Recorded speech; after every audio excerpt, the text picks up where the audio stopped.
अस्सलाम वालेकुम व्यूवर्स। आज मैं आपके लिए इफ्तार स्पेशल कस्टर्ड रबड़ी शेक बनाने की ज़बरदस्त सी रेसिपी लेके आई हूँ, जिसे आप इफ्तार में भी ले सकते हैं और तरावी नमाज के बाद अगर आप इसको रात के टाइम खाने के बाद खाएं तो बहुत ज़्यादा मज़े का लगता है।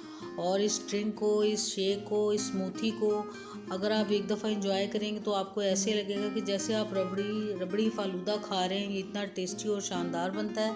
तो चलिए फिर अपने आज की इस मज़ेदार सी रेसिपी को बनाना शुरू करते हैं। बिस्मिल्लाहिर्रहमानिर्रहीम। तो इसके लिए और सबसे पहले हम इसके लिए जेलियाँ तैयार कर लेंगे। और जेली के लिए 1 कप पानी मैंने अपने फ्राइंग पैन के अंदर डाल लिया। थोड़ा इसको बॉयल आने देंगे।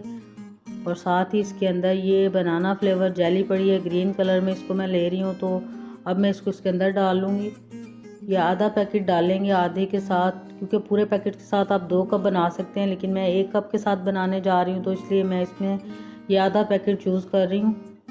थोड़ी सी 2 टेबलस्पून इसके अंदर शुगर ऐड कर लिए, चीनी ऐड कर लिए, ताकि थोड़ा सा जब मीठा इसका तेज़ होता है तो ये बहुत मज़े की लगती है हमारे किसी भी डिज़र्ट में। तो अब इसको अच्छा सा पकाने के बाद बस ये फटाफट से तैयार होगी। इसको एक प्लेट के अंदर मैं निकाल लूँगी और अच्छा से इसको ठंडा होने देंगे। और साथ ही अब दूसरी जेली भी इसी फ्राइंग पैन को एक दफ़ा धोने के बाद 1 कप के साथ वो भी मैं बना लूँगी आपके सामने। और पानी को थोड़ा सा बॉयल आने देंगे। और इसके लिए ये मैंने मैंगो फ्लेवर जेली ले ली और इसका भी आधा पैक हम इसके अंदर डालेंगे। और थोड़ी सी चीनी 2 टेबलस्पून, आप अपने टेस्ट के हिसाब से कम ज़्यादा भी कर सकते हैं। और इसको भी अच्छा सा पकाएंगे इतना कि इसके अंदर ये बिल्कुल घुल जाएंगे। जब इसके क्रिस्टल जेली के तो समझें कि ये बिल्कुल पक गई है, तैयार हो गई है। और इसके अंदर भी बस थोड़ा सा मैं ऑरेंज फूड कलर भी डालूँगी, ताकि हम 3-4 कलर्स में जो रेसिपी बनाने जा रहे हैं तो फिर वो हमारे कलर बहुत अच्छे और बड़े आई कैचिंग से लगेंगे। तो इसलिए मैंने इसके अंदर फूड कलर ऐड किया थोड़ा सा। और इसको भी तैयार करके एक साइड पर रख लेते हैं।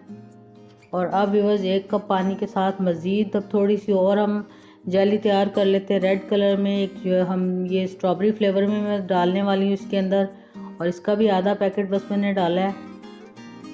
और थोड़ी सी इसमें भी पहले की तरह चीनी थोड़ी सी डालेंगे। और बस पकाते पकाते इसको भी बस मैं नीचे उतार लूँगी। जो ही इसके क्रिस्टल्स गुम हो जाएंगे इसके अंदर, तो ये भी तीसरी भी हमारी जेली अच्छी से तैयार हो गई है। इसको भी बाहर निकाल लेते हैं प्लेट में और ठंडा होने के लिए रख देंगे।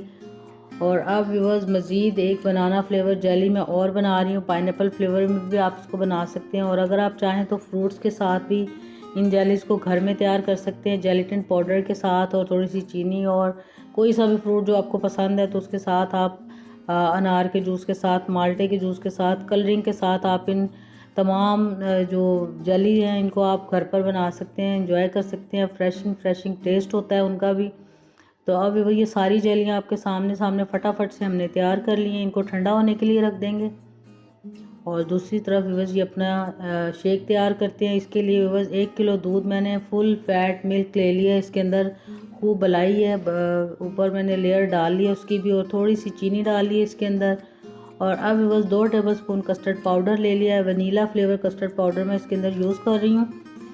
और ये आपके सामने इसके अंदर थोड़ा सा पानी ऐड करेंगे, आप चाहें तो दूध भी ऐड कर सकते हैं। और जो ही दूध में अच्छा सा बॉयल आएगा, चीनी को हमने पहले से ऐड कर लिया, अच्छी तरह से मिक्स होगी और आप उसकी मलाई देख सकते हैं कि कितनी अच्छे से आ रही है दोबारा से फिर जब इसको बॉयल आ गया है तो। और अब इसके अंदर ये कस्टर्ड डाल लूँगी जो अभी से आपके सामने मैंने घोल के रखा हुआ था।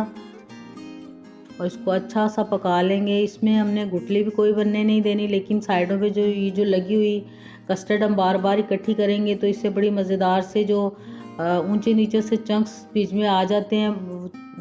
जैसे कस्टर्ड की गुठलियाँ भी नहीं हैं, लेकिन वो रबड़ी की तरह जो बलाई सी मुंह में आती है तो बहुत मज़े की लगती है। तो इसी तरह हमने इसको ज़रा ज़्यादा देर के लिए पकाना है। कस्टर्ड हो तो उसको हम फटाफट से उतार लेते हैं, लेकिन इसको थोड़ा ज़्यादा देर पकाएंगे।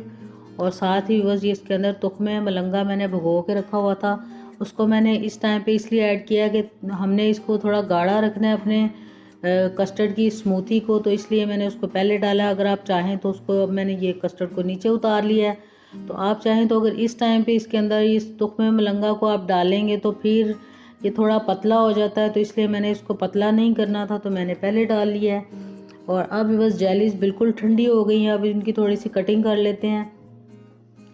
और ये इक्वल शेप में बस इनकी मैं कटिंग कर रही हूँ और थोड़ा सा मोटा काट रही हूँ, इसलिए कि जब हम इसको अपने कस्टर्ड वाले शेक में डालेंगे तो ये घुले मिले नहीं और बिल्कुल खड़ी खड़ी और बड़ी बड़ी जब नज़र आएंगी तो इसका कलरिंग इफेक्ट बहुत अच्छा लगता है और देख के ही दिल खुश हो जाता है। और इसको खूब ठंडा करने के बाद हमने अपने ये कस्टर्ड के मिक्सचर में डालना है। इसको गरम गरम में बिल्कुल नहीं डालना है। इसको करीबन आधे घंटे के लिए मैंने फ्रिज में रख दिया था और आप देख सकते हैं कि ये बिल्कुल स्मूथ सा हमारा कस्टर्ड हो गया और बहुत ज़्यादा जमा भी नहीं है।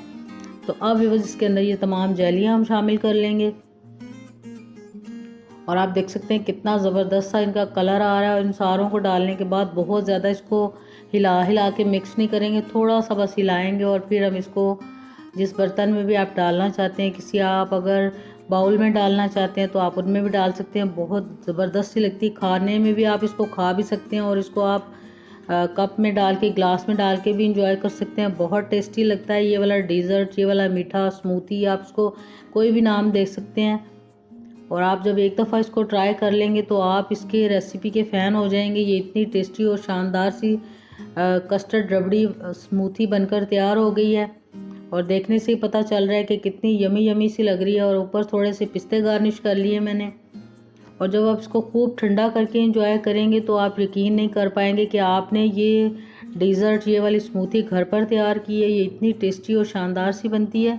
उम्मीद है कि आपको भी बहुत पसंद आएगी। आप ज़रूर ट्राई कीजिएगा और अपना फीडबैक ज़रूर दिया कीजिए व्यूअर्स। अगर आपको कोई रेसिपी अच्छी लगती है या पसंद आती है और वीडियो अगर आपको अच्छी लगे तो ज़रूर लाइक भी ज़रूर कीजिएगा। और चैनल पर नए हैं तो आपसे रिक्वेस्ट है कि ज़रूर सब्सक्राइब कर लीजिएगा। तो मिलते हैं इंशाल्लाह ताला व्यूअर्स बहुत जल्द फिर एक न्यू रेसिपी के साथ। तब तक के लिए अल्लाह हाफिज़।